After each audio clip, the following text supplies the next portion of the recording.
And welcome to a special edition of the Steve Deace Show here on Blaze TV, radio, and podcast with Todd Erzen and Aaron McIntyre. I'm Steve Deace. They'll be joining us later on. We are very much looking forward to today's conversation. But before we get to that, folks, a word about our friends over at Birch Gold.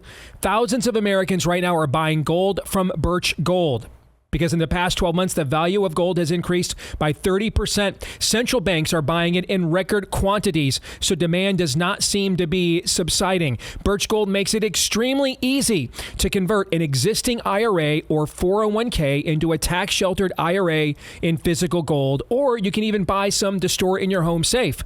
Just text my name, Steve, to 989898, and Birch Gold will send you a free info kit on gold. No obligation, only useful information. And with an A+ rating from the Better Business Bureau, tens of thousands of happy customers. Take control of protecting your savings today with Birch Gold. Text my name, Steve, to the number 9898 for Birch Gold.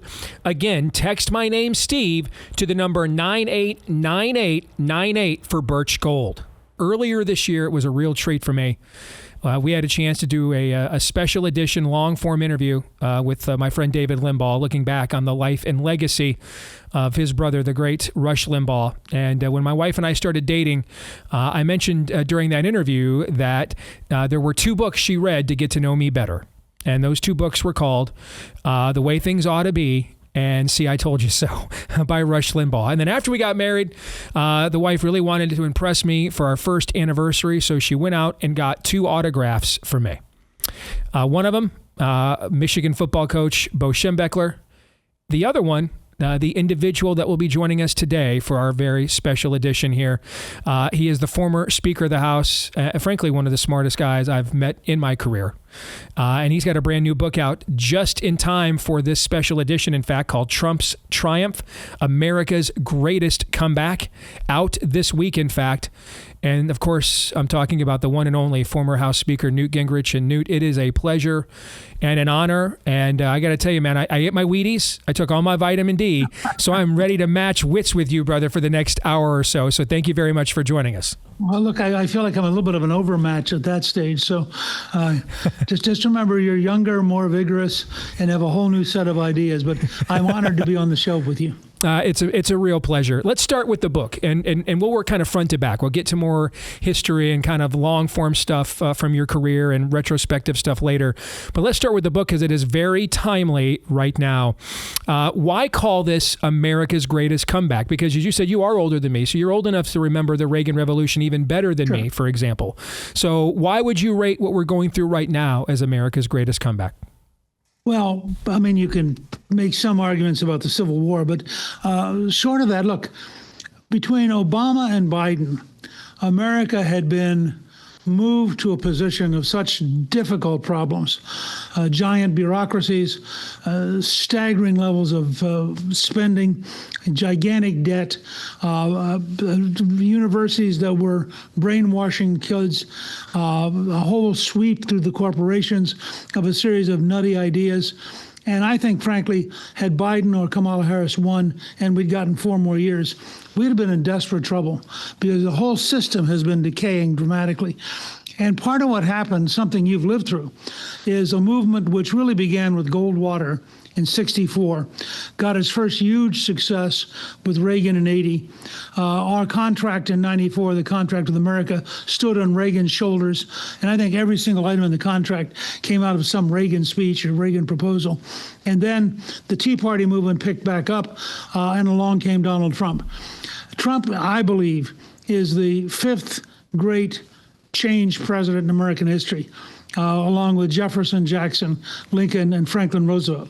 And the thing that's fascinating, the reason I wrote Trump's Triumph, America's Greatest Comeback, is here's a person who is a businessman, not a politician, who gets into a campaign in '16 against 16 very good Republican candidates. Jeb Bush was the front runner. He had the most money. He had a president father, president brother. You'd have to bet at the beginning that he would have been the leader. And in fact, by New Hampshire, Trump had knocked him out of the race, gotten inside his head with low energy Jeb as a term, and Jeb just disintegrated. Then he faced Hillary Clinton and beat her when the national establishment was sure she was going to win. Then he faced being lied about deliberately by the CIA and the FBI, an entire effort to destroy him, a 2-year investigation by Mueller, which led to nothing, constant lies by the elite media, who got Pulitzer Prizes for publishing lies. Then you had 2 efforts to impeach him. A totally rigged election in 2020, a moment when Trump, I think, could have retired. But frankly, I think he felt the country really needed him because he knew Biden was going to be a total disaster, sort of Obama times 20. And Trump then gradually worked his way back. There were 4 efforts to put him in jail, 2 efforts to assassinate him. And in the end, the American people, and this is why the book is Trump's triumph, but it's also America's greatest comeback. The American people made the decision that they were going to stick with Donald Trump no matter what. They didn't care what the media said. They didn't care about the trials. They were determined that the one person who could take apart what is now a 90-year-old Roosevelt system of big bureaucracies, big spending, forcing us into left-wing ideas, the one person who could take that apart was Donald Trump. And so it really was a combination of a movement and a man. Each one needed the other. And I wanted to write Trump's triumph because I wanted people to understand both the past, about half the book is on how we got to right now, and where I think we're going to go. Because I do think Trump is going to lead us to a remarkably better, stronger, and more exciting future. So that's the framework of where I think we are right now. I definitely want us to talk about how we got here and where you think we're going to go. But let's talk for a few more minutes about the president himself. And what is it about a guy who, New York socialite, didn't run in a lot of movement conservative circles like you did, that you were one of the foundations for, that greatly influenced me, was arguably the most popular celebrity in the world before he came down an escalator in June of 2015 to announce he was going to run for president, has spent way more of his time in the world, within the world of many of our opponents, frankly, in that kind of high society world, than he has as the disruptor in chief that people see him as now. So what is so unique about him as a threat? A guy who's tried to, have much of the Manhattan skyline bear his name and likeness, and yet can somehow resonate here where I live in Iowa with just average folks. In my home state, we have 30 counties here in Iowa that voted for Obama twice and have turned around and voted for Trump twice. That is absolutely amazing. 30 counties, and they're all rural counties, places where people think Manhattan is literally where the devil lives, okay? And so this is where Trump comes from. So what is so unique about him? Because he comes from largely their world, and yet they view him as the biggest threat to their world based on all the things you just documented. Why? What's unique about him? Well, I think there are, the way you've described it, I think there are probably 3 key factors. The first is that Trump is not from Manhattan. He's from Queens. Queens is largely a middle-class community. Trump was never accepted by the elites in Manhattan.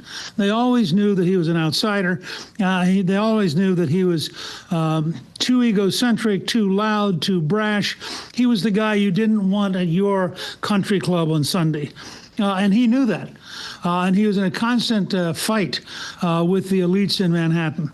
In fact, much of his fighting skills came from dealing with the New York Post and Page Six, and his understanding that fighting is a pretty good way to get well known because you get lots and lots of media coverage. Second, Trump wasn't just a finance real estate guy. He was a construction real estate guy. So he worked with blue-collar workers. He talked with them. He understood their problems. And the result is he has a greater ability to communicate with average, everyday people, I think, than any politician since Franklin Delano Roosevelt. You know, Roosevelt gave all of his famous radio addresses, his fireside chats, to a illiterate upstate New York farmer who was dead. It was a man that Roosevelt knew as a child. And Roosevelt's theory was, if he could write a speech that that man would understand, then everybody could understand him. Well, Trump's natural instinct is to speak at a level where every American can understand him. And that was an enormous advantage. There's a third part, which I'm always surprised with my conservative friends. Trump's not a conservative. Trump didn't sit around reading Bill Buckley.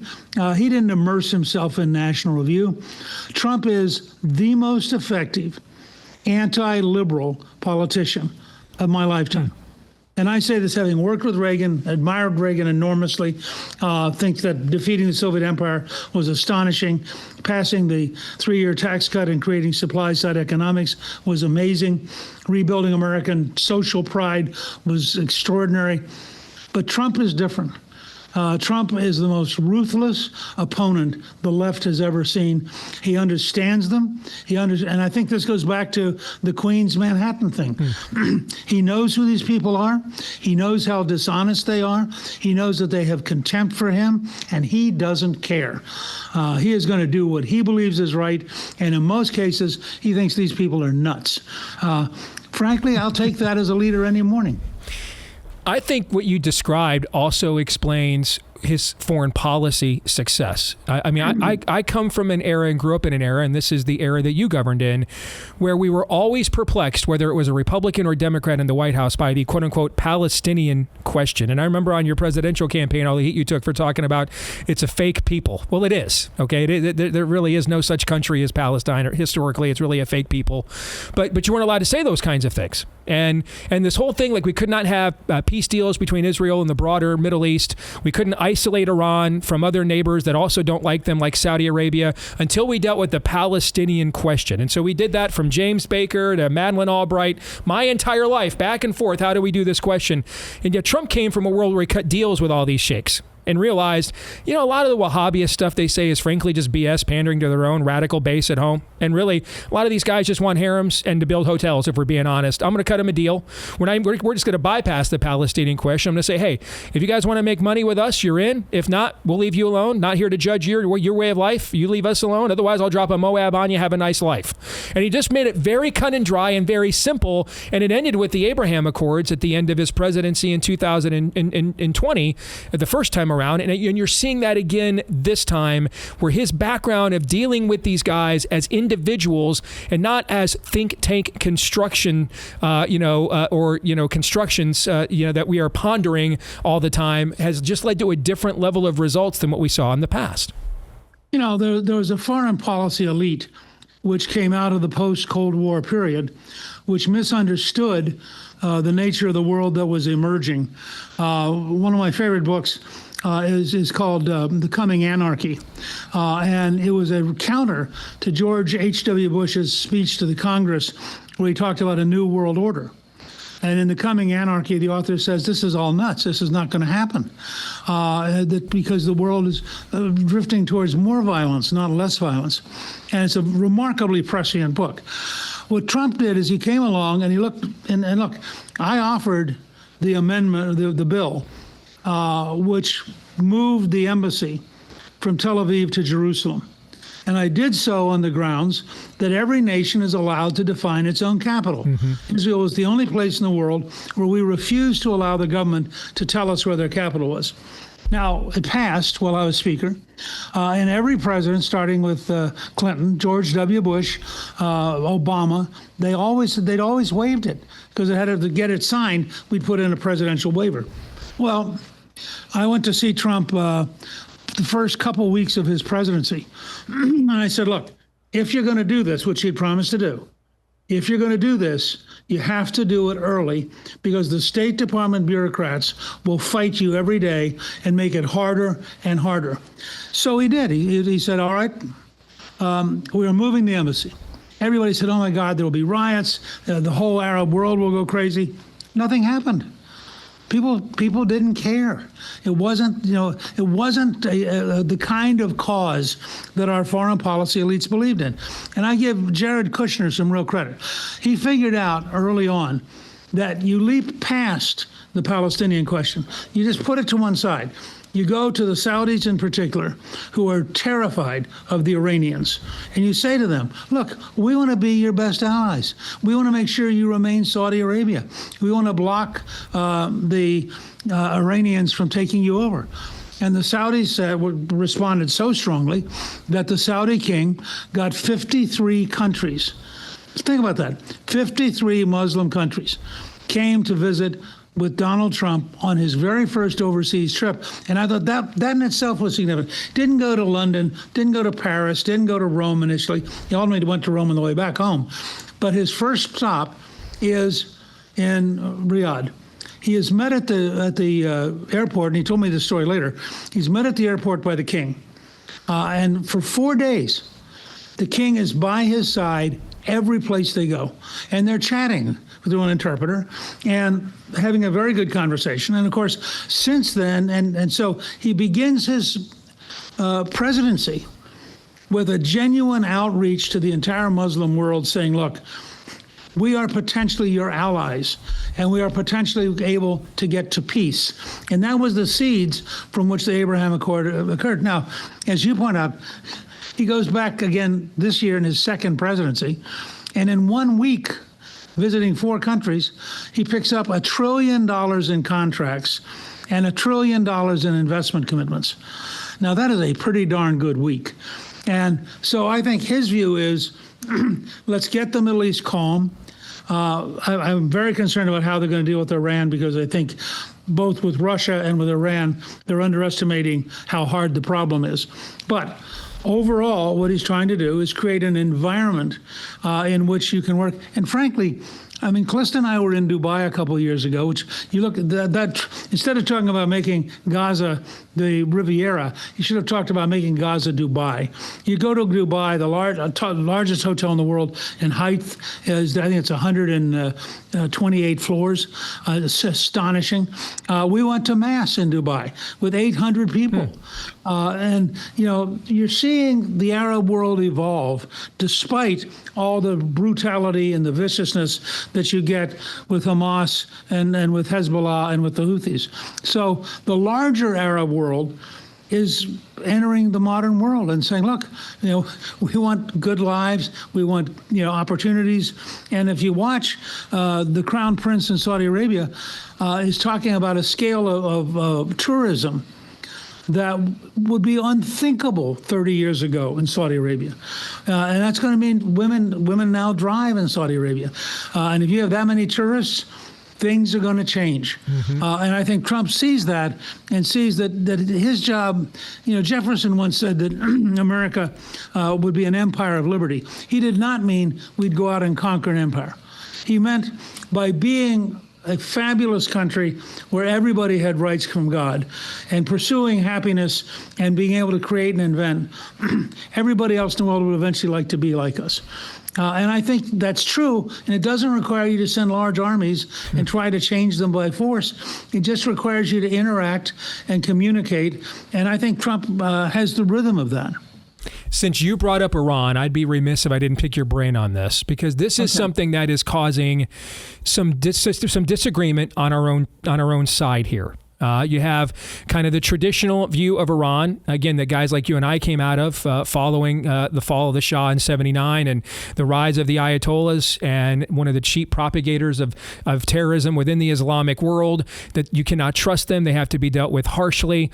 This has been the most consistent message of Bibi Netanyahu's political career going back, 40 years, as you know better than I. And so there's a lot of consternation in that group about cutting a deal with them. And then you have kind of a new group of people that are more of the MAGA group of people that are tired, rightfully so, of the military-industrial complex, endless war. And they think that Trump cutting an Obama kind of deal with them is a good idea because he'll actually enforce it and then hold them accountable if they break it, unlike what Obama was attempting to do, what was kind of the schema of his deal. And so these two groups, I've got a lot of friends in both these camps. I know you do too. And they are constantly sniping at each other right now in my social media feed as the president is determining what strategy to take here. So if you were alone with the president for 15 minutes on this, what would you say to him, Newt? Oh, I think it's very simple. Either the Iranians give up the ability to produce nuclear material, or they're going to get a bomb. Anybody who thinks that you can cleverly inspect a partial agreement where, the Iranian argument is, oh, can't we just have a little bit? Well, the truth is no. If you have a little bit, it doesn't take very long to have a whole lot. And the fact is, I'm a hardliner for a practical reason. When the legislature in Iran chants death to America and death to Israel, as a historian, I'm inclined to believe that what they mean is death to America and death to Israel. When the Ayatollah goes on TV, which he did about 3 months ago, and he said, I want to reassure you, death to America isn't just a slogan. It is our policy. Well, Roosevelt at one point gives a speech and says, if you're standing next to a rattlesnake, you don't have to wait for it to bite you. And I would say to you, if I had a neighbor who said, death to you every morning, I would think there was a real possibility they were going to kill me someday. So I think this is going to be a very tough decision for Trump. Trump has either got to get the Iranians to agree to no nuclear development, period. That you can inspect. Or he has to decide he's going to tolerate a nuclear bomb. And if the Iranians say, we are not going to give up our nuclear capability, he then has a simple choice. You either accept that eventually they'll have a nuclear bomb, or you take out their facilities, probably in a joint operation with both the Israelis and the Saudis. And then you can do it with air power. You're not trying to occupy Iran. You're not trying to start a long war. But you would cause an enormous amount of damage. I don't see an alternative. I think any alternative which allows the Iranians to maintain a nuclear capability is an alternative which has the potential for a breakout in which a country whose explicit policy is death to America would have the means to do it. And I frankly, as a historian, I get really worried.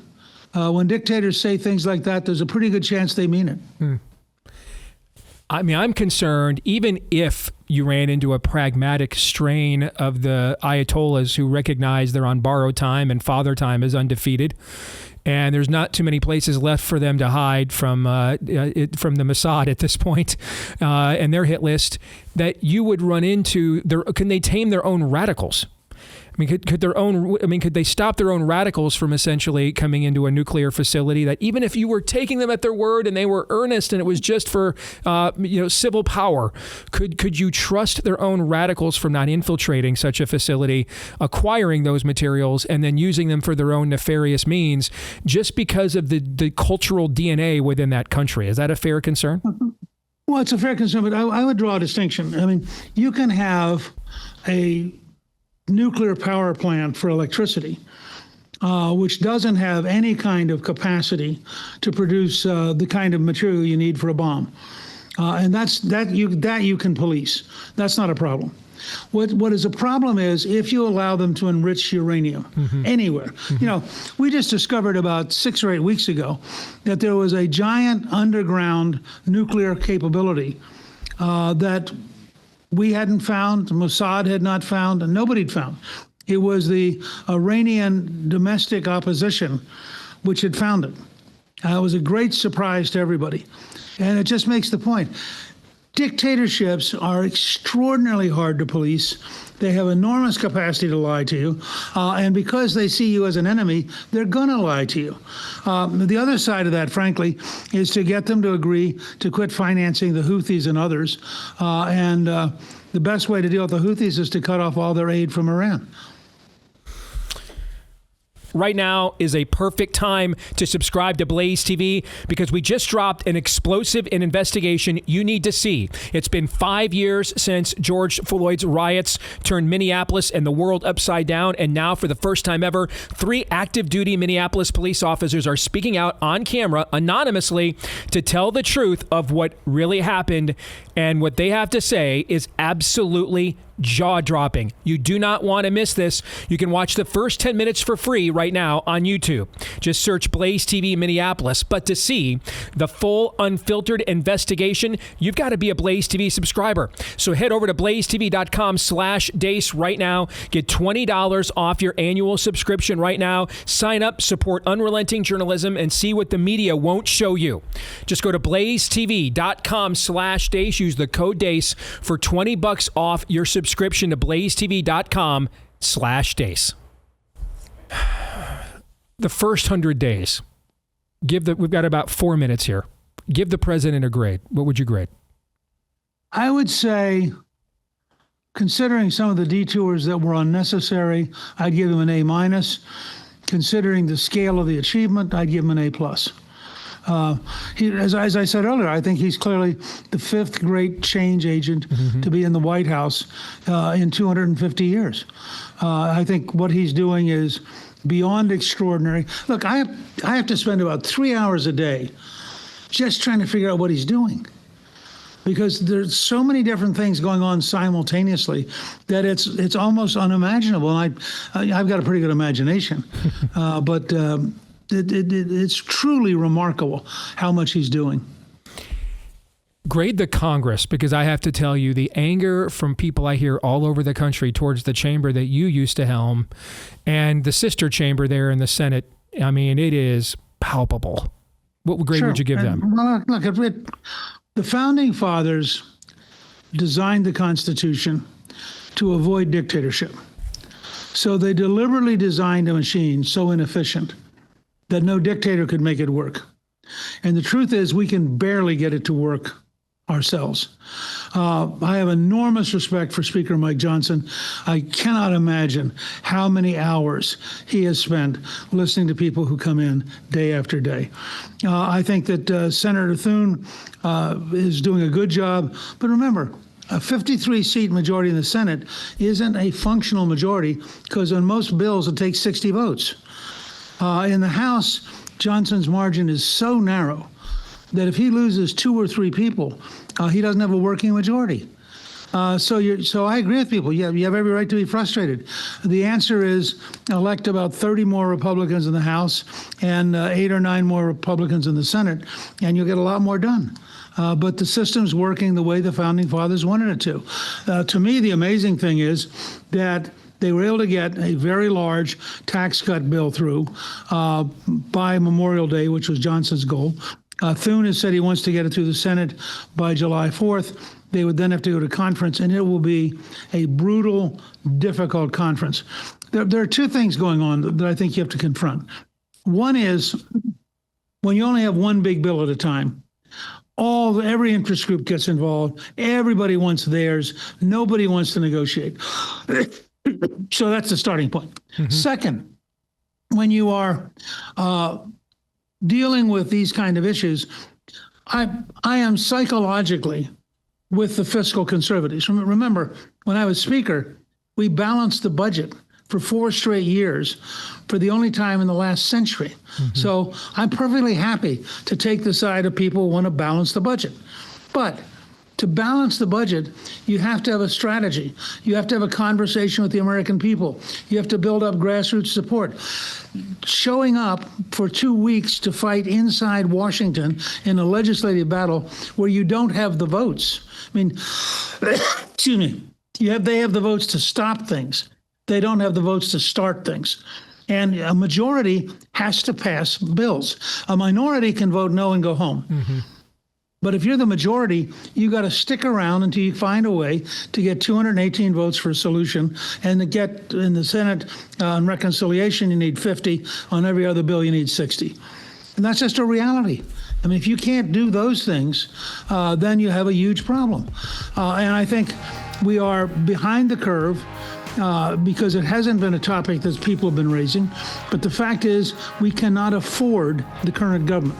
We can't afford the current national debt. We'll come back. More with former Speaker Newt Gingrich and his new book, Trump's Triumph, talking about how we got here and where we're going. How we got here is what we're going to discuss next year on this special edition. Stay tuned. The Steve Deace Show.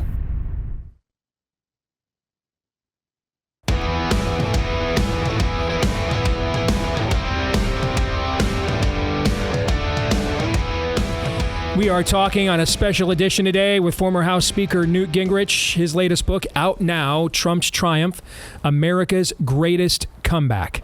And Newt, you mentioned the book focuses on two main ideas: how we got here as a country and where we're going. And folks, just want to remind you one last time, however, that we are down to literally the last handful of copies remaining for Richie Meets the Rainbow, at least the special full-size autographed hardcover editions, as the book is just about to hit retail. Get yours now, personally autographed by yours truly, but don't let that dissuade you. Go to richiemeetstherainbow.com, RICHIE, richiemeetstherainbow.com, and you're going to learn that the great antidote to the social contagion in our schools of trying to tranny your kids and medically kidnap them and turn them against you is this thing that God thought of thousands of years ago called a dad. So just in time for Father's Day, as well as the most demonic time of the year. RichieMeetsTheRainbow.com is where you want to go, RICHIE. You guys have been great. We have almost sold this thing out in less than 3 weeks. That's insane, including a holiday weekend. RichieMeetsTheRainbow.com. One issue that you know we are fired up about, because we discussed this when you were running for president. It was something my buddy Bob Vanderplatz and I helped lead a fight in our state against state Supreme Court justices. You mentioned the founders hated dictators. Well, what would they say about guys in black robes who get to think that they are? And people get to enact universal injunctions. Between when he got inaugurated and the 1st of March, these numbers are amazing. All right. President Trump faced more universal injunctions up until March 1st than Joe Biden faced his entire 4 years in office. 92% of those universal injunctions were enacted by Obama-appointed justices. I just don't know how you could see that as anything other than some form of judicial insurrection against the last election. If you go back and look at the last generation, from Kelo versus New London to Roe v. Wade to Engel versus Vitale that took prayer out of schools in the 60s. Basically 6 decades of the greatest domestic accomplishments the left had until they enacted Obamacare legislatively were pretty much all imposed by fiat with the courts, right? And so this is something we talk a lot about on our show. And I mean, I view the corruption of the courts as one of the main villains to how we got here as a country. But you're the historian. Diagnose this for us. How did we get here? Well, let me say, first of all, this is a very important topic. I testified to the Judiciary Committee about 2 months ago on this very issue. I started, and I think it sort of startled them, I started by reading 14 names. And then I stopped and I said, these are the 14 judges whose offices were abolished in the Judicial Act of 1802 by Thomas Jefferson and the Jeffersonian Congress. They didn't impeach any of them. They just abolished the court. And they said, it's a lifetime appointment if there's a court, but there ain't no court.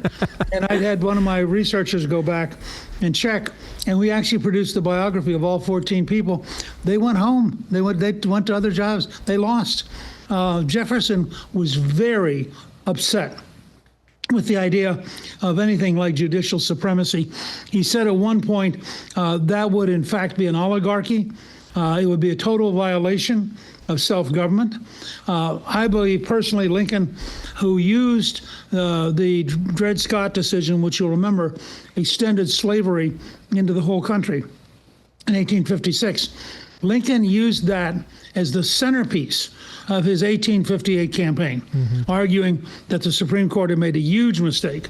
And in 1861, when he was in his inaugural address, he had been sworn in by Justice Taney, the Chief Justice, who had authored the Dred Scott decision. And from the podium in his inaugural address, Lincoln lectures the Supreme Court about its limitations. Lincoln, I think, clearly believed that the judges had overreached. And if you read the Gettysburg Address in that context, when Lincoln at the very end of it says, government of the people, and he always emphasized people, government of the people, government by the people, government for the people, he was in a way sending a signal to the judges that they're not the government, they're not the people. They have the third article, which is the judicial branch, is the weakest of the three. And you read the Federalist Papers, which are the greatest political pamphlets ever written, explaining the Constitution. They're very clear. The judges do not have this kind of power. Now, I've said publicly again and again, either the Supreme Court is going to rein in these district judges, or at some point, it's going to become a major national issue, and the Congress and the president are going to have to write dramatically new rules. In fact, shortly after I testified, Darrell Issa, the chairman of a subcommittee, passed through the House a bill which would eliminate any nationwide injunction. And in your home state, Senator Grassley has a similar bill as chairman of the Judiciary Committee in the Senate. So there's, as people understand this, the idea that an appointed judge is the superior of the duly elected commander-in-chief. That 77 million people can vote for Donald Trump. Nobody voted for this judge, but the judge is dominant. It's crazy. It's absolutely unconstitutional. Same question I gave you about Iran about this. You have 15 minutes alone with President Trump. I mean, I ask my audience all the time, tell me what is it a federal judge could go castrate yourself, go trans your kids. What order would a federal judge give that we would say there's just no way on God's green earth we're doing that? So thank you for the testimony of the imagination of your debased mind, but we're not doing that. There has to be a point we say no. There has to be, right? What is that point, and what would you say to the president? And I would say, and have said to his staff, this has to become a major issue. He should endorse the ISA bill and campaign on it. We should go after the Senate to pass the Grassley bill. The president should commit to signing it into law. And he should say very bluntly, if the Supreme Court and the Chief Justice refuse to bring the district courts back to being district courts, then they will leave us no choice except to profoundly change the law. And frankly, I don't know that I'd recommend this, but I would be tempted to encourage somebody to pick the 15 or 20 worst district court judges and introduce a bill to simply abolish their courts. As I said, Jefferson is the precedent. That is what they did. Jefferson knew a fair amount about the Constitution. And of course, Madison, who was his Secretary of State, knew a heck of a lot about the Constitution. And I think that it's very likely that you can make the case. And I'll tell you, that would begin to get to attention in a serious way. The country still vaguely favors judges. The country has not thought through or been educated in this. And I'm a very deep fan of both Margaret Thatcher, who said, first you win the argument, then you win the vote. Yeah. And I'm an even deeper fan of Lincoln, who said, with public sentiment, nothing can fail.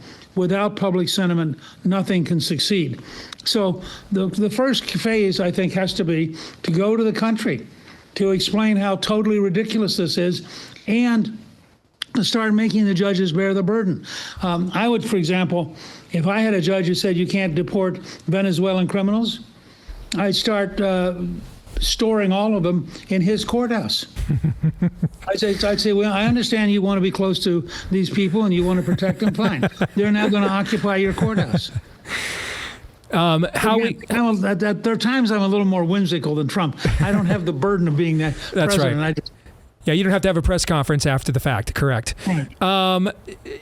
When we talk about how we got here, and I think the judges tie into this now with what they're doing. If you look at Trump's first term, the unelected healthcare bureaucracy, the unelected intelligence community.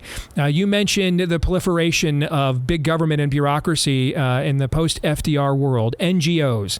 It appears that our opponents were very crafty in crafting, in doing statecraft, where much of the power wielded against us that we're opposed by is done in a nebulous fashion without entities that are directly accountable to the people. And so the devil literally becomes in the details. And whether we're talking about judges or we're talking about bureaucrats, et cetera, et cetera, et cetera. Am I onto something with that? Am I reading the plan correctly, or is there more to it than that? No, I mean, it's largely true. I always tell people, if you really want to understand how deep the problem is, watch two television series, Yes Minister and Yes Prime Minister. They were done by Anthony Jay, who was a very close advisor to Margaret Thatcher. And the episodes, they're a comedy, but the episodes are all taken from real events that happened in her government. And she said it was her favorite TV show. What you'll discover there is the British civil service methodically undermining the elected officials, isolating them, failing to give them accurate information.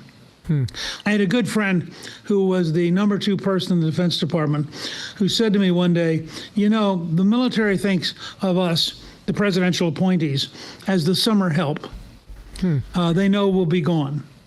And I think you have to understand that this is not unnatural. Large bureaucracies become self-determining and are very hard to control, and they require, I think, considerable change. Now, the good news is, as recently as this last week, the Supreme Court had intervened to say the president can fire people in independent commissions, and that was a huge blow to the civil service belief that it was somehow above the law. And I think you're seeing a steady rollback by the court of the power of bureaucrats. The Chevron case, for example, which basically the court said bureaucracies can't make law. The Congress has to write it, and if the bureaucrats need a new law, they need to go to Congress. They can't just do it on their own. That was an enormous blow to what had become a legislative body inside the bureaucracy, which was gradually taking over the country. If you could have our side strategically rethink a decision between Reagan's exit from the national stage and Trump's election, what would it be? Well, I'd go a step further. If I could redo one thing, it would be to have had Jack Kemp rather than George H.W. Bush as Reagan's vice president. I mean, I think one of the lessons that Trump has learned, and one of the reasons he picked J.D. Vance, is you'd better have a vice president who believes what you believe. As George Shultz said to me one time, former Secretary of State and former whole bunch of other things, but Shultz said that Bush never learned anything from Reagan and despised the Reagan people. And within the first week of Bush's presidency, he had dismissed everybody who was close to Reagan. And as you know, I ended up in a huge fight with him over tax increases. And I said to him at the time, you gave your word. You said, read my lips, no new taxes. You cannot go back on that and think you're going to survive. But I would say that the 2 Bush presidencies are the Great Detour, that from Goldwater to Reagan, we were moving in the right direction. George H.W. Bush got us off path. Then, frankly, we got back on path with the contract with America, which was pure Reaganism. And for 4 years, we were driving things. And as I said earlier, we got the only 4 balanced budgets in your lifetime, and actually in the last 100 years. And we did it with a Democratic president. So, if you have the American people with you, it's amazing how much you can get done. Then George W. Bush came in, and I think he understood Reagan even less than his father. And so Trump, in a sense, was the end of the Great Detour. Trump got us back on track. The Tea Party movement emerged in part in reaction to Bushism. In the sense that there was nobody who spoke for working Americans and for patriotic Americans who knew how bad the left was and knew how bad what they were doing was. So I think all of that came together, and now you have in Trump, I think, far and away, the most effective change agent on the right that we have seen since Lincoln. I've got 3 minutes. Who is before we have the next break, Newt, who's the figure on the right that you think my generation, the younger generations now, need to rethink maybe what they were taught? Is it a Nixon? Is it somebody else? Is it maybe some of the things, Joe Kennedy, like what went on during the advent of the Cold War? No. Maybe those are things that got bad raps. What do you think? Well, I think, look, if I would say, the way you phrased it has me sort of a little stumped. I would say study Eisenhower, because Eisenhower, in a very Midwestern Kansas kind of way, was very conservative, operating within the framework of a world that Franklin Roosevelt had created. And Eisenhower understood the limits of his ability to change that. But a lot of the stuff he said and wrote, his farewell address and his warning about the military-industrial complex is exactly right. And conservatives should not be afraid to take on the Pentagon and to say, look, if there's waste in the Pentagon, it's wrong. If there's bureaucracy that's incompetent, it's wrong. And we're not just going to salute because you're in a five-sided building. And Eisenhower understood that thoroughly. I would say if you go back and re-examine Nixon, he was actually, at the beginning of his second term, about to implement the kind of change that Trump is implementing. And I think one of the reasons that the left was so desperate to destroy him was that they realized that in a very methodical way, he intended to take over the government and change it dramatically from the liberal base that the bureaucracy had lived in. The other thing to look at is Goldwater's role. Goldwater in the end was not a very good general election candidate, but his book, Conscience of a Conservative, for a generation of younger people, created a frame of reference that really dramatically changed the party. And his alliance with Reagan, whose speeches people should still go back and watch. Yep. I mean, if you go to YouTube and pull up A Time for Choosing, everything Reagan said in that speech is still true. It is one of the most remarkable orations in American history. All right, when we come back here after the top of the hour break, we have one more segment with former House Speaker Newt Gingrich talking about his book, Trump's Triumph, America's Greatest Comeback. And now we're going to look to the future and where we go from here. And in particular, I want to lead off. I'm going to give Newt a heads up here. I want to lead off. You and I had dinner about 15 years ago at a sports bar when you were running for president. And you said something to me. I have recounted this to the audience numerous times over the years. In fact, I want to start the conversation with something you said to me that night because it left me with a lot to ponder and think about. It's one of the things I've heard throughout the course of my career that's kind of been in the backdrop whenever I am doing a program and thinking about what I'm going to say. So we'll do that when we come back. Now you have me curious. Well, good. All right, so now we will come back. We've got him curious as well with former House Speaker Newt Gingrich to kick off hour 2 here of this special edition here in just a moment.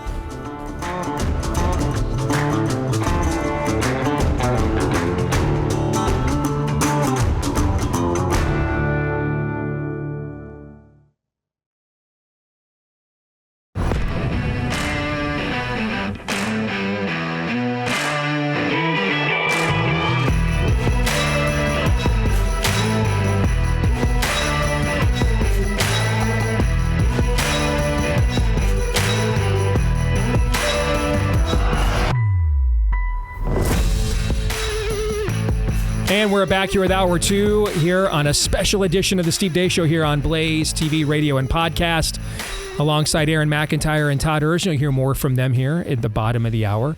I am Steve Deace. Don't forget to let us know what you think about what we think via the stevedeace.com inbox. You can do that by emailing us, steve@stevedeace.com, DEACE. Like us on Facebook, MeWe, and Gab. You can follow me at Steve Deace Show on X, Instagram, and TikTok. Please subscribe to our new YouTube channel. Remember, I had to start all over there because of how bad they censored us on the other one. At Deace Show on YouTube. That's at Deace Show on YouTube. And then if you enjoy the podcast, thank you. Please consider leaving us a 5-star review if you like us. Now, if you don't like us, we would not ask you to lie. If you kind of like us, though, we would definitely ask you to exaggerate. Okay, so please embellish. But to leave us as many of those as you can, hit subscribe, or on Apple iTunes, follow. That way you'll know for sure that every time we do a new episode like this one, it shows up in your feed every single time. And thank you for doing that for us as well.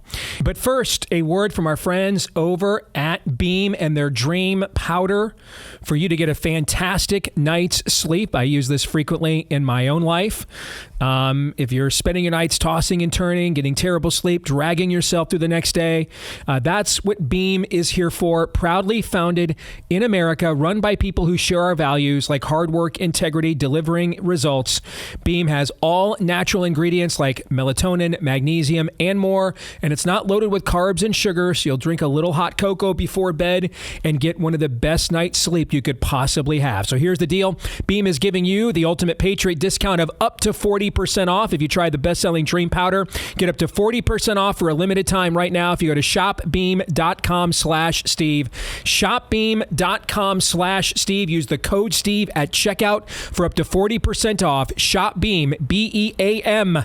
Shopbeam.com/Steve, code Steve. And again, the book we're talking about today is Trump's Triumph, America's Greatest Comeback.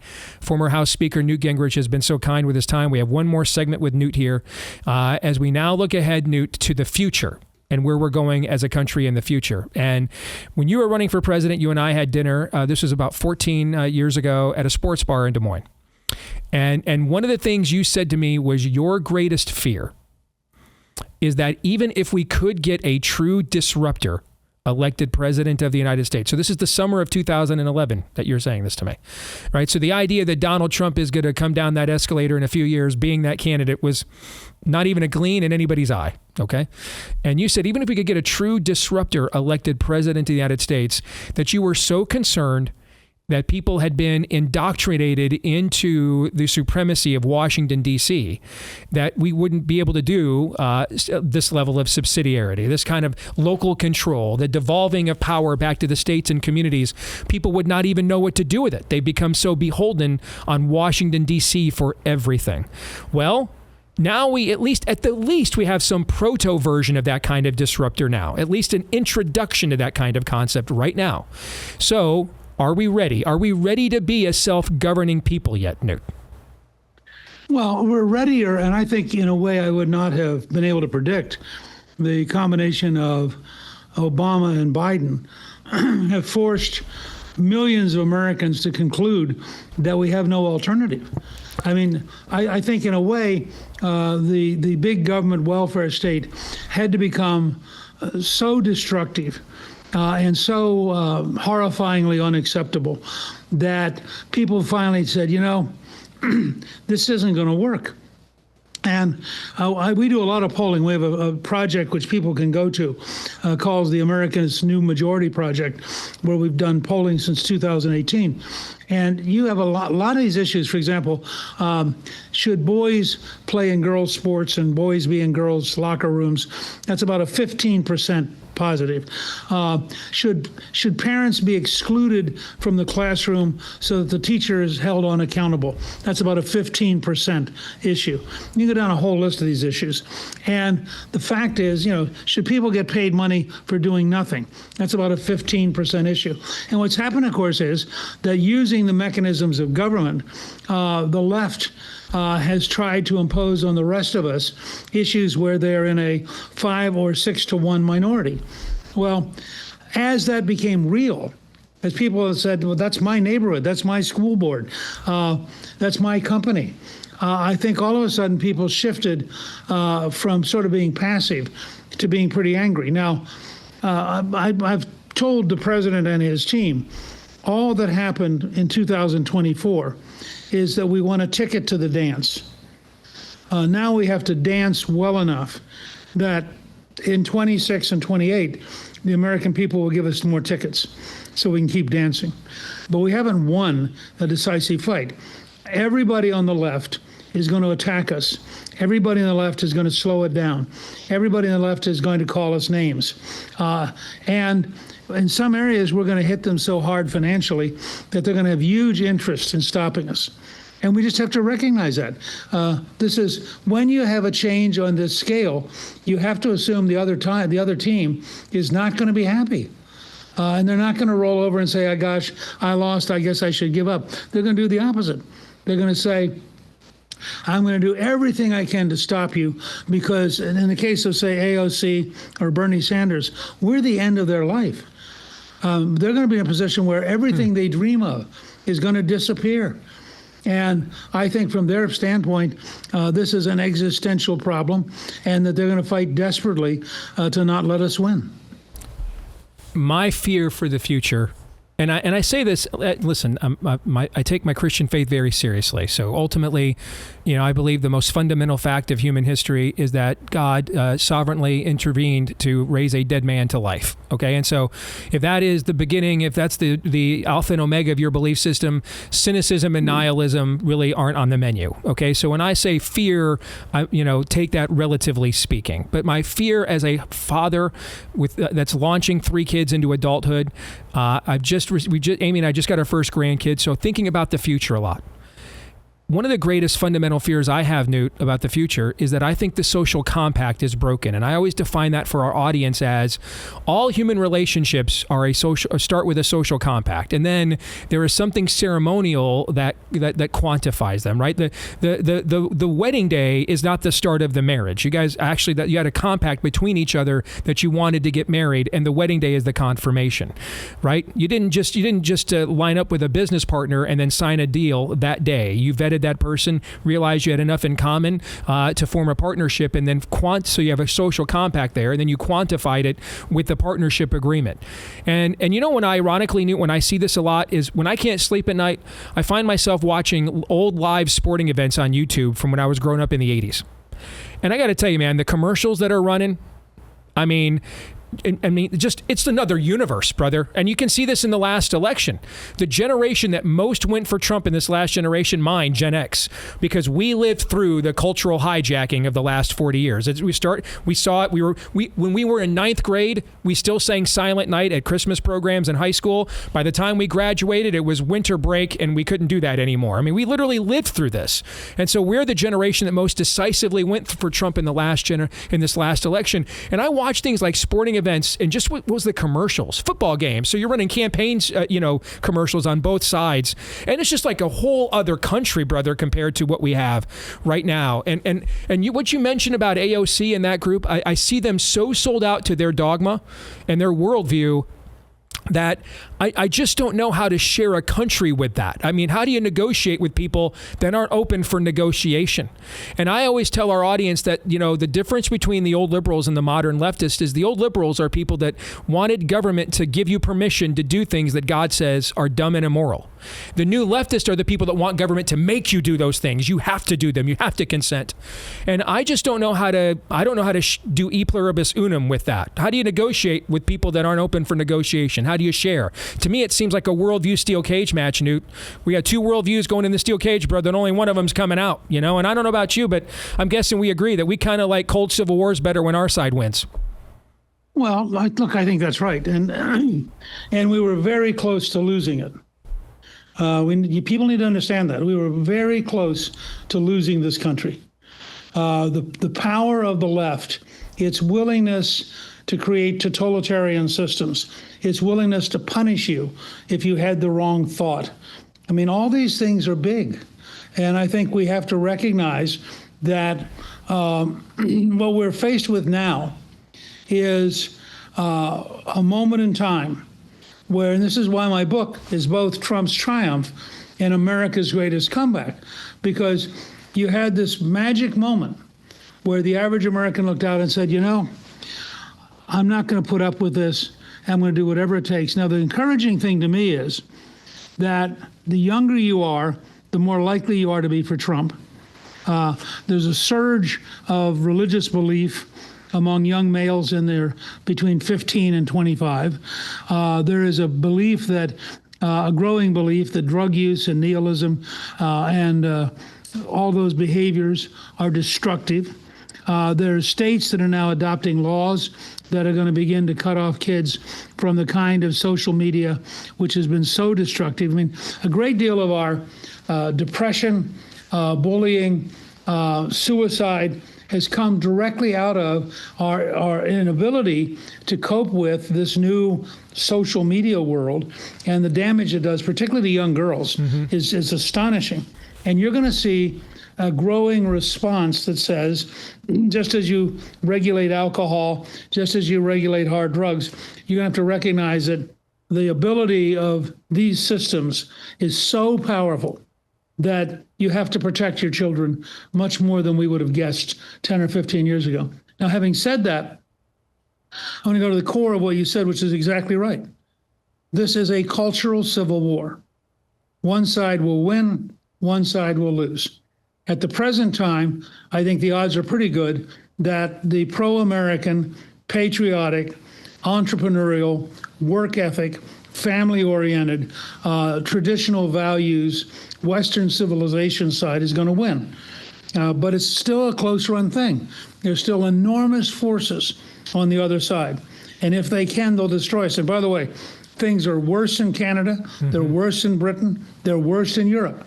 So we have to understand that as difficult as our problems are, we're probably the healthiest of the Western countries at the present time, with possible exceptions for places like Hungary, where you have and even Italy. I mean, there are countries where people are not crazy yet.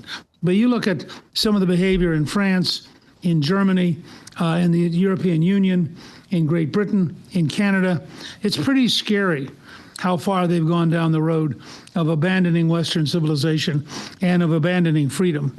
And I think it'd be interesting to see whether or not they can make a comeback. You remind me of the sun of our solar system here at the Blaze is Glenn Beck, right? The rest of us are just planets orbiting around Glenn, okay? And you remind me of him in both of you guys' futuristic notions and ideals. So let me ask you about something that Glenn is both exhilarated by and also concerned about, AI, and where this goes in the future. Okay. And, we were pontificating on the show the other day that some of the arguments we're having about AI, we had these arguments about the radio. Yeah, you can beam bad things into the home via the radio. I can beam in Billy Sunday too. We had him about the television. I can beam bad stuff into the home via TV. I can beam in the Billy Graham Evangelistic Crusade too, right? Okay, I can do that. I can beam in Pope John Paul II on Easter. I can beam that in as well, right? Okay. But the difference with AI and with social media and the algorithms is radio and television were still prone to market forces. Okay. I mean, if the particular content people and what was going on in their private lives, if they wanted to shill for that stuff, and the public would have revolted. We don't want that stuff in our homes. And so that's what they did. And that stuff was kind of kept private. The algorithms and the AIs are more independent in terms of they can specifically guide us to things that, in large, that society would not consent to wanting access to or mass distribution of or mass viewing of. And so there is a unique amount of concern here that this latest stage of technological advancement between the algorithm and the AI is going to be a substitute for human autonomy and agency. Where are you at on this? I don't know. I don't think anybody knows. What I do know is that it's probably unavoidable. There's a great story that in the summer of 1940, General Marshall, who was the head of the Army, called in the head of the commandant of cavalry. And he said, we've seen the Germans now in Poland. We saw them in Holland and Belgium and in France. How are you thinking through the impact of the Blitzkrieg and modern armored warfare on the cavalry? And the commandant said, we've been studying this very seriously. And we have concluded that what we need is trucks that can draw horse to the forward edge of the battlefield so that the horses are fresh when we get really close to the battle. And Marshall stared at him like he was insane, said, that's really helpful. And that really educated me a lot. The guy walked out the door. Marshall called to his then secretary, Beadle Smith, and said, I want you to retire him immediately. And I want you to close the post of Commandant of Cavalry as of 5 o'clock tonight. So the point being, the old guy who grew up on horses and loved horses, there's a true story that a British general wrote a note at one point that replacing horses with trucks will be terrible because horses are smart and enlisted men learn from handling horses and they will not be able to learn from handling trucks.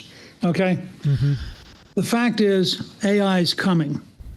It's coming somewhere. It's coming in China. It's coming in a small town in Africa. It's coming in Korea. It's coming someplace in France or Switzerland. And now how we cope with it, how we think it through, how we maybe coexist with it, I think is going to be one of the great adventures of the next 30 or 40 years. I'm not a catastrophist. I don't think it's likely that AI is going to take over the planet. On the other hand, I think it's going to have all sorts of impact. It was very funny today. Callista and I were in the car driving to work, and I said something about horses, and the speaker gave a horse sound. Like as though the computer in the car had heard us and decided it would join us in this horse conversation. It was a little weird and scary, frankly. Mm-hmm. So you and I already live with. Every time you go on your smartphone and you input something, you are triggering. Amazon sort of knows what I like and will send me opportunities to spend money on things they think are more likely to get my attention. And I think that at one level we think that's cool. At another level, it's a little scary to think how much of information about who we are is out there in the world. What is, in our final 10 minutes here, as we again keep looking towards the future, give a commencement address for the right. The graduating generation of the right that's now gonna, assume the mantle, and it is their turn now to go and lead. What would be your encouragements? What would be your warnings? Well, my encouragement would be that you are inheriting the freest, most astonishing system of self-government in human history. That more people from more cultures have been able to come together with their rights endowed by God, with the ability to pursue happiness, not be given happiness, pursue happiness. And that you have an opportunity to go out and in the fullest sense be an American. And that means working hard, dreaming big, learning every day, recognizing that cheerful persistence is at the heart of what you have to do. And you can have a giant dream. You can be a dream to be a ballerina. You can have a dream to be a mountaineer. You can have a dream to be a surgeon. You can have a dream to go into space. You have the right, with God's advice and help, to pursue life as you will. And the greatest of all dangers is for you to forget that you're an American and decide that you're a victim. And that somehow you're going to wait passively for somebody else to give you life, for somebody else to give you happiness, for somebody else to protect your freedom. But if you're willing to be an American and you're willing to stand up for yourself and your country, for your family and your community, you're going to have the most amazing 50 to 100 years. And given modern technology, it may be 100 years. You're going to have a chance to go to Mars. You're going to have a chance to go to the bottom of the ocean. You're going to have a chance to participate in medical revolutions. And you're going to have a chance to find ways of entertainment, of sports, of exploration that were undreamed of even 30 or 40 years ago. So I would say to you, go forth, enjoy, experiment. And when you get knocked down, get back up. And to paraphrase Winston Churchill, never, never, never give up. Is there a mistake you think the right is poised to make that you're concerned about? Yeah, they already make it. Look, You have all these guys who are prepared to die on the wall to cut spending when they haven't made the case to the country, they haven't organized the effort, they haven't thought it through, and they think that by throwing tantrums around big bills where they're totally unprepared, they can't get the votes, and then they want to kill everything. I'm actually going to go up to the Hill and try to meet with people to say, we didn't balance the federal budget 4 years in a row by just throwing temper tantrums. We went to the country for years. I wrote a book, I wrote a book with Joe Gaylord called March to the Majority. It took us 16 years to elect the first Republican majority in 40 years. And then we maneuvered so well against Clinton that we became the first re-elected majority since 1928. And we permanently shifted the balance of power in Washington to this day. We've held the House now for 22 years, and the Democrats have held it for 8. Before that, they'd held it for 64, and we'd had it for 4. Now, that's a shift. But we got there because we thought about strategy, we thought about the country, we followed Lincoln's rules, we understood that with popular sentiment, nothing can fail. Without popular sentiment, nothing can succeed. And my argument is going to be, we need to go for a balanced budget. If you convince the American people this government's unaffordable, and you convince the American people that we have a moral duty to balance the budget, they'll accept any level of change. We did it. We proved it. But they have to see that there's a positive moral value, and that we're not just out here cutting somebody's spending but giving more money to somebody else, because then you're in a mess, and nobody will voluntarily give up if that's what they're doing. So I would say the greatest challenge right now is to reestablish the principle, which way the country totally believes in, the principle of a balanced budget, to go out and figure out what is the size of government we can afford and what should that government look like. And then the rest drops away because you can't afford it. That's what we did in the 90s. It worked. And frankly, if Bush had understood what we were doing, we probably would have kept the balanced budget to today. But because nobody outside our core group ever understood it, it disintegrated. I mean, when I left office, Alan Greenspan, the head of the chair of the Federal Reserve Commission, gave a speech saying they thought we would pay off the debt by 2009. They were trying to figure out how you're going to manage the money supply if there's no debt. Now, that's possible. We can do it again, but it requires a calm, steady, enthusiastic focus on, first of all, rallying the American people, getting them to understand why it's so unaffordable, and with their help, figuring out popular ways to dramatically change the shape of the current government. But before we get to that, folks, right now is a perfect time to subscribe to Blaze TV, because we just dropped an explosive investigation you need to see. It's been 5 years since George Floyd's riots turned Minneapolis and the world upside down. And now, for the first time ever, 3 active duty Minneapolis police officers are speaking out on camera anonymously to tell the truth of what really happened. And what they have to say is absolutely jaw-dropping. You do not want to miss this. You can watch the first 10 minutes for free right now on YouTube. Just search Blaze TV Minneapolis. But to see the full Unfiltered Investigation, you've got to be a Blaze TV subscriber. So head over to blazetv.com/Deace right now. Get $20 off your annual subscription right now. Sign up, support unrelenting journalism, and see what the media won't show you. Just go to blazetv.com/Deace. Use the code Deace for $20 off your subscription to blazetv.com/Deace. We've got 5 minutes with you, Newt. And, sometimes I forget, as a kid born the poor side of town in Des Moines to a 15-year-old mom. And I got to sit here earlier this year for an hour and a half with Rush Limbaugh's brother, and that I know David even better than I do, and hear things that our audience has never heard about maybe the greatest voice in the history of modern conservatism. And I got to preside over that conversation. I mean, I would love to go back and tell my 1995 self, who is literally living and dying with working, with every episode of Rush, and you guys with the new majority in the contract with America, that 30 years from now, I'm going to be sitting here doing a retrospective for 2 hours with you that had blown my mind, right? So I'm wondering about you, 81 years old, former history teacher, all right, and now you're considered one of the great thinkers of your era.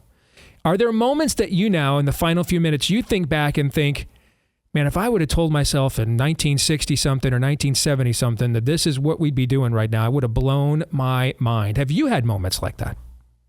No, I don't. I mean, look, I get up every day and I'm a citizen. My wife laughs at me because I do this 7 days a week because I love being a citizen. I love solving problems. I love trying to understand what's going on. I spend at least 3 or 4 hours a day learning. I try to help the president. I try to help the Speaker of the House and to a lesser extent the senators. I write a lot. As you know, I do 3 podcasts at Newt's World every week for free. I do 3 newsletters at Gingrich 360. We have a great small group called The Inner Circle. As you know, we just brought out this brand new book on Trump's triumph. I have a wonderful life, and my wife's been nominated to go to Switzerland as the ambassador, which will be, and her mother's family's from Switzerland. So if the Senate approves, it'll be a great run, and I'll become what the State Department calls a trailing spouse, and I will cheerfully trail along. I had the experience once that, you go to these fancy dinners and they have little place names, and one said Ambassador Gingrich, and the other said Consort Gingrich. And I realized at that point I'd gone from doctor to congressman to speaker to consort, and I felt great. I mean, I am truly blessed. I got 2 wonderful daughters, 2 great grandchildren, and my wife is astonishing, and we have a wonderful team at Gingrich 360. And I'll get up tomorrow morning. I'm working right now on Make America Healthy Again as one of the projects. I'm working on getting people to understand that if somebody tells you they won't reform Medicaid, they're nuts. I mean, somebody says we can't cut Medicaid. I mean, we're paying for illegal immigrants. We're paying for crooks. We're paying for adults who refuse to work. There's no reason we have to do that. And I don't think they can win the argument in the country on that kind of thing. So I do things like that all day, every day. Next year is our 250th birthday. We've got 2 minutes left. We reach a 500th birthday as a country if we do what? If we remain true to the Constitution, the principles of the Declaration, and if we have the courage as citizens to insist on doing what's necessary, not necessarily what's pleasurable or what we'd like to do. If we do that, 250 years from now, we will be somewhere not only beyond Earth, but large elements of us will be beyond the solar system. And I think that's almost technologically inevitable now. Barring a nuclear war or some other horrible thing, we're going to get to Mars and colonize it. We're going to colonize the moon. That'll happen probably in my children's generation. And my grandchildren will begin mining asteroids. And there'll be at least some ships by then that leave the solar system and begin to explore. I mean, it really will be a little bit like Star Trek or Star Wars, and it won't be science fiction. It'll be the inevitable progress of the human race, getting better and better technology and having a bigger and bigger reach. Newt, I just can't tell you on a personal level how much of a thrill this was. You agreed to do this, how much I enjoyed it. I know the audience will love it as well. You were more than generous with your time. And I mean, I'm going to tell you right now, my 1995 self would be pretty darn impressed with me doing this in 2025. I'm going to tell you that right now. Well, but I remember you when we were there in Des Moines. And the truth is you have always been thoughtful and aggressive and willing to go out and do the work and frankly, willing to stand up and fight. And you've always done that. So I think that in a sense, we make a pretty good team. I agree, brother. And I hope we get to do this again someday. And God bless you, man. Thank you very much. Take care. Take care. Name of the book again, Trump's Triumph, America's Greatest Comeback from Newt Gingrich. And again, I'm just going to tell you right now, we just did that retrospective recently about my 25th anniversary as a broadcaster. I'm going to tell you right now, my 1995 self would be like, you got it going on that you pulled that one off. So, all right, Todd and Aaron have been sitting here along with the rest of you tuned in and listening to what the speaker has to say over the last hour and a half. And they're now going to get a chance to react on your behalf when we return. Stay tuned.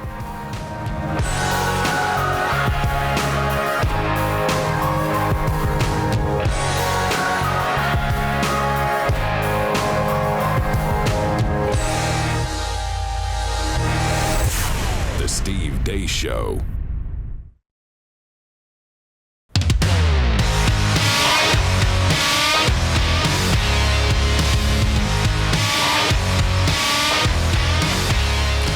right, back here with our final segment of this special edition of the Steve Deace Show here on Blaze TV, radio, and podcast. I'm traveling today, so we are giving you a special edition with one of the titans of our time, frankly, is Newt Gingrich. Next to Ronald Reagan, and between him and Trump, I mean, the greatest political successful disruption the right has witnessed is what Newt pulled off in 1994. And I wasn't even joking when I told him. I went back and could tell my 1995 self that I was going to do this 30 years from now. My 1995 self would first of all say, you've lost a lot of weight, but then secondly say, that's very impressive. I also need to tell you, I greatly, speaking of Titanic figures of the 90s, how did I keep it together? Because about a half dozen times there, I almost went the full Chris Farley. Remember that time? That was great. All right. I mean, I had to really avoid fanboying there. Okay. And so I had to, keep it together. All right.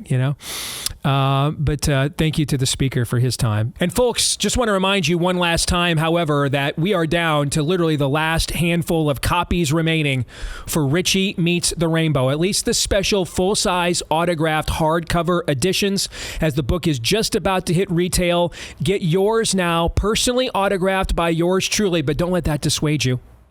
Go to richiemeetstherainbow.com, RICHIE, richiemeetstherainbow.com, and you're going to learn that the great antidote to the social contagion in our schools of trying to tranny your kids and medically kidnap them and turn them against you is this thing that God thought of thousands of years ago called a dad. So just in time for Father's Day, as well as the most demonic time of the year.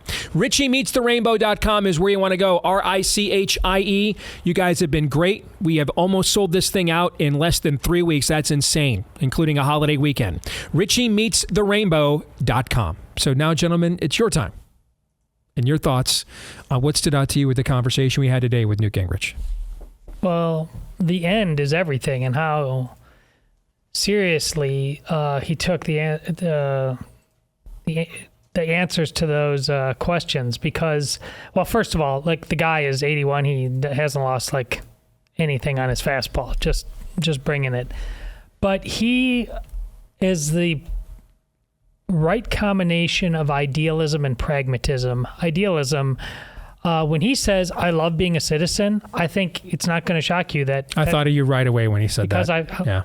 You're supposed to be a citizen, not a consumer. And the fact that we don't have a bunch of men leading families, first and foremost, with a sense of Christian duty and then American duty as citizens, it's everything. And that's why I said, if 500 years from now, we're going to be fine, whether in space or right here, as long as we are happily citizens and not just coasting in the way he said, doing whatever we want or whatever makes us content.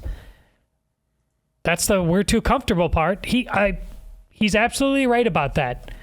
That wasn't like it. That is simultaneously both arithmetic and calculus, by the way. I mean, it's the basic math and the advanced math all in one. It's alpha and omega stuff, and he gets it completely. We have got to do our duty as we the people. If we simply won't, there's nothing else to talk about. So that's the idealism part, and it's a must, and it's non-negotiable. But pragmatically, I think it's fascinating that when Newt talks about, like, I'm a conservative, I like balanced budgets, not in theory. The only time they happen when I was leading the charge on them. But you can't make the impossible happen. And he's basically saying it's impossible right now.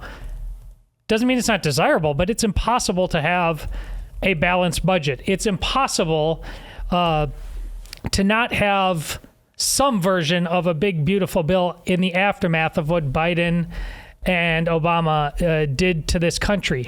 And over the years, my adaptations, I still remember the time, Steve, when we were still Conservative Review, and I said, how useful anymore is the term conservative? If it either doesn't resonate at all or people resent it. It doesn't mean I give up on the ideals of conservative. You laughed about it because you pointed over your shoulder and said, well, that might be troubling because it says conservative right there. Right. But The point still stands. It doesn't mean we don't believe in the ideas, but it's about, can we sell them? I mean, the Blaze has changed its messaging in the last several years to, we view ourselves as a pro-American entity now. Yeah. Can we sell them now, or can we sell them, like Newt said, 16 years from now? And should we start chipping away like that? So I think as citizens, it's important to never lose your idealism, but then it's important to understand the game, not be addicted to fighting. There's all the cliches, but there's about fighting the last war. And that's what he's talking about when he's talking about General George Marshall and horses versus tanks. Now Newt is talking about AI. He knows what's going on. He's talking about teenage girls and how they have a problem with social media. The guy is doing his duty as a citizen at the age of 81 when he could be coasting. As a man, as an American man, as a Christian American man, please listen to me. And I think Newt would agree. You are never allowed to simply put it on cruise control.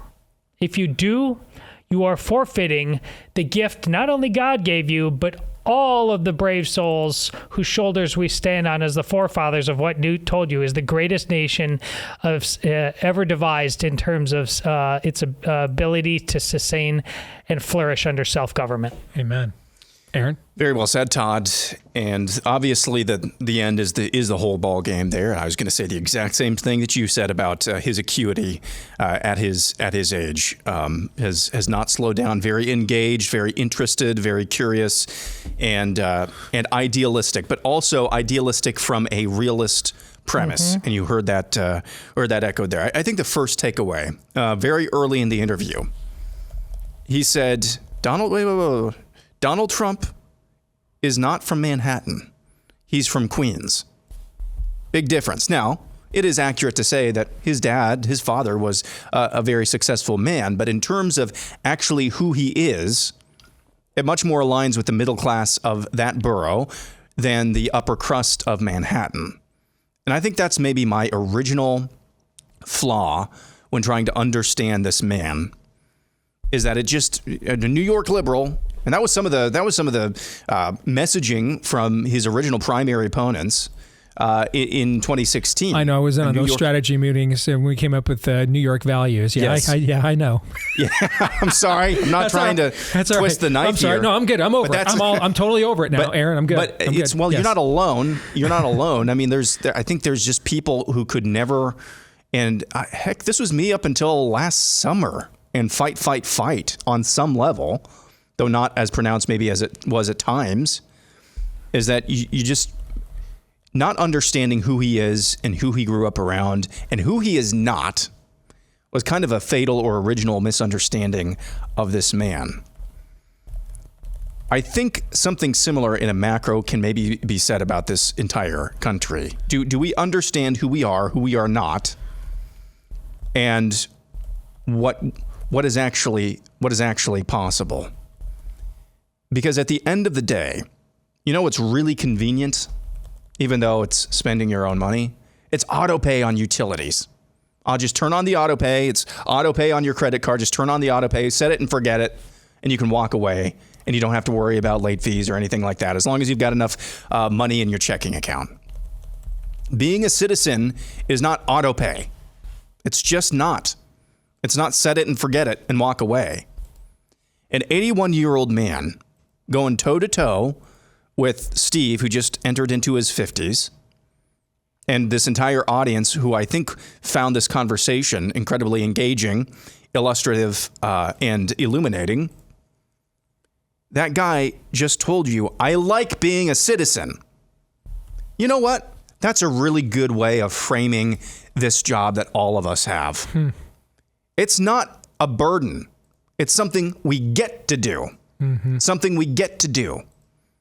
Pairing that together with what he talked about, the framers and the founding fathers' vision of Congress and this government, it was meant to make sure that it could not devolve into a dictatorship. So it's in some ways doing what it was meant to do.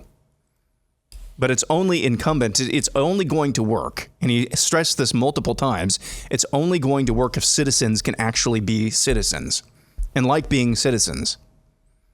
Maybe we should start looking at what motivates and drives Newt Gingrich a little bit more on this level, in this arena, and maybe seek to illuminate or emulate that, I should say. Because you can tell that he is still very interested in this experiment called America. He's not just letting it go. And yes, he's very idealistic, but he's not just that. He's not just saying, hey, we can be this and we're going down the road to, the fifth change agent in the White House. And we're finally the people we've been waiting for. No, he's very realistic about what we're up against here. But it's not just that. He also painted a path for how to get to where we want to go. You understand now, I think I understand why President Trump has adopted the term grandstander for some people in Congress right now. Thomas Massey's of the world, let's just say it what it is. And I, like Newt, very sympathetic to where they are coming from when it comes to matters of the budget. But in our system of government, there is a process that you have to go through that involves more than just casting votes. And it's not as if Thomas Massey has not engaged in that. He has. He has tried to illuminate on all of his platforms to the best of his abilities just what we're up against fiscally here in this country. But when it comes to the process of creating consensus, it's more than just that. So it's more than just taking votes. It's more than just kind of taking any best, not perfect legislation that might come through. So it's really difficult to navigate. Very sympathetic, and you heard Newt Gingrich say the same thing there. Very sympathetic to budget hawks. And yes, he gets to say the things that he said because he's the only Speaker of the House in the last 100 years who actually consistently passed balanced budgets. But I think there's a lot to learn there. And I think not only as citizens, all of us down here in the cheap seats, but also those who are in Congress who agree with him and have the right instincts regarding where we are headed legislatively, politically as a country, and fiscally as a country, I think they would do well to learn some of the lessons that he laid out. One of the sneaky, fascinating parts of that conversation, and I mean, guys, there's probably 5 moments in that conversation with Newt that we could do a 30-minute segment discussing, okay, minimum. But one of the sneaky things he said that he thought, when I asked him if you could go back over the course of the right between the time of Reagan and Trump, what would you have had us do better? And I specifically framed it that way because he was the only transformative leader the right had between Reagan and Trump. It was him, okay? And he said, I'd go back even earlier than that, to Reagan's determination for a vice president. And for people that don't know the story, I mean, in 1976, there was they tried to make Reagan Ford's vice president, and he said no. And it went to Bob Dole instead. And then in 1980, they actually tried to, the party establishment tried to do a deal where Reagan was not going to make Ford his vice president. Reagan said no. And so the compromise to unify the party was to make George Herbert Walker Bush, who actually is the original coiner of the phrase voodoo economics. The first person to call supply side economics voodoo economics was George Herbert Walker Bush in the Iowa caucuses of that year. That's where it started. And then the Democrats and the media picked up on that from that time forward and used that term the remainder of Reagan's political life. And so this was done to essentially assuage a key constituency, to unify the party. Remember, Reagan was facing the specter that ended up being manifested of an independent, a third-party candidate from his left with his own party, John Anderson, a liberal Republican congressman from Illinois. So Reagan didn't just beat an incumbent president. I mean, they ran a liberal Republican third-party guy named John Anderson specifically to try to deny him the presidency. And so in order to solidify a party that hated the fact that he took it over and won it, he tried to assuage that coalition by giving them George H.W. Bush as his VP. And Newt is saying he didn't put an heir. That's what he's saying. When he's making the comparison between J.D. Vance and Trump, what he is saying is Reagan did not, as a king, did not give the kingdom an heir. Okay? And that's where Jack Kemp was the ideological heir of Reagan's legacy and should have been the VP instead. And then I found that to be absolutely fascinating. And he didn't have to think about it at all. I know. That's a great point too. And I think that's also indicative, man, if you like historical fiction where if this goes differently, what happens? You want to talk about something that would have gone. Now, here's the thing we don't know. If he doesn't put George H.W. Bush on the ticket, maybe John Anderson gets a level of support that does deny Reagan the presidency, right? We don't know the answer to that, right? But I found that to be kind of a sneaky, very fascinating part of the conversation. I find it interesting. I think that's more of a hindsight being 2020 point of view, which is part of any historian. Sure. But I don't think listen, if you had to say who had a more clear sense of ideological vision and thus who a successor would be at the beginning of their first presidency, Reagan or Trump, I think most people would pick Ronald Reagan in that. Both had big personalities, but Trump was basically doing this. He's not, as Newt said, he's not a conservative. He's not even an ideologue. So even it knowing who your heir is, and when your big thing was art of the deal, I mean, in many ways, Donald Trump picking Mike Pence, even though it's not a good thing, it was still art of the deal, right? Yeah. It was very Trumpian, and it was just this time he picked his Tucker Carlson, called it assassination insurance. Yeah.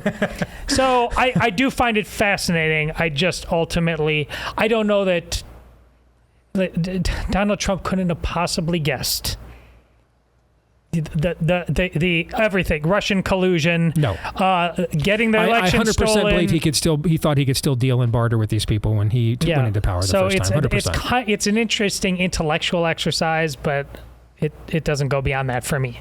Yeah, I do. Go ahead, Aaron. No, I just think the way that maybe you want to call it Providence has shaken out because of the way that President Trump has ascended to power and reascended to power, with a 4-year gap. Not only has that prepared his followers and loyalists more for the battle ahead, it also allowed him to actually have an heir. Because if this had gone down the way Reagan went, we're looking at Mike Pence as the heir right now. Oh boy.